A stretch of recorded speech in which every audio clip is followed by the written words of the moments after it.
आपण पाहत आहात सत्यदर्शन न्यूज।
उद्या अयोध्या येथे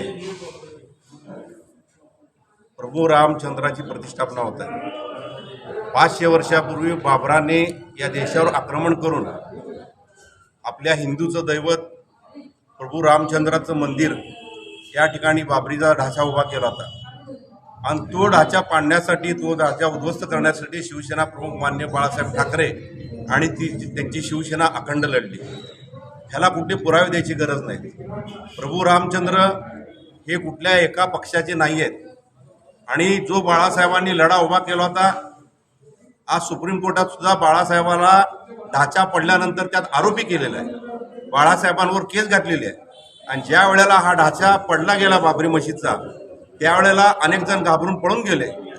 त्यावेळेला बाळासाहेबांनी सांगितलं की ढाचा पाडणारे शिवसैनिक आहेत, त्यांचा मला स्वाभिमान आहे, त्यांचा मला अभिमान आहे।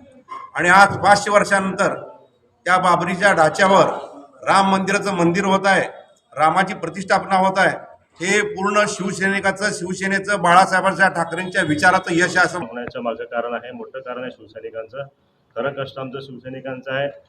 या माध्यमातून आमचं सर्व शिवसैनिकांचं स्वप्न साकार झालेलं आहे आणि आमचे दैवत असलेले हिंदू हृदय सम्राट बाळासाहेब ठाकरेंचं देखील स्वप्न पूर्ण झालेलं आहे। त्यानिमित्त या प्रतिष्ठापनेनिमित्त सर्व राम भक्तांना मनोपूर्वक शुभेच्छा आणि श्रीराम यांच्या चरणी प्रार्थना करतो की सर्वांना सुख शांती ऐश्वर्य आहेत। असे अनेक दिग्गज हिंदुत्ववादी लोकांनी सगळ्यांनी अयोध्येमध्ये मंदिर व्हावं अशी अनेक वर्षापासूनची लढाऊ बाण होता, परंतु संपूर्ण देशातील हिंदू लोकांनी सगळ्यांनी येऊन ते बाबरीचा ढाचा पाडला.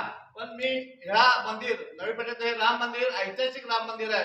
त्या राम मंदिरासमोर जे आंदोलन झाले शिवसेना भाजपच्या वतीनं ते सगळे आंदोलन त्या मंदिराच्या दरवाज्यात बसून किशोर देशपांडे असू द्या, बर्डे साहेब असू द्या, त्या काळाचे जे जे आहेत, भाऊ जोशी असू द्या, मोकाशी आकुडे पुकाळे असे अनेक दिग्गज लोक आहेत. त्यावेळेस काय आपलं पक्षभेद बाजूला ठेवून सर्व तमाम हिंदूंनी येऊन हा लढा केला आणि लढाला यश आलं. आणि उद्या 22 तारखेला श्रीरामाचं अयोध्ये येथे प्रतिष्ठापना होत आहे. सर्व देशातील सर्व तमाम हिंदू लोकांना आनंद होत आहे. परंतु आम्ही शिवसेनेच्या वतीने जे 2 कारसेवक होते, अनेक कारसेवक आहेत, परंतु ह्या भागातले जे 2 कारसेवक भाऊ जोशी नाहीत, मोकाशी पंढरपूर सत्यदर्शन न्यूजला लाईक करा, शेअर करा, सबस्क्राईब करा.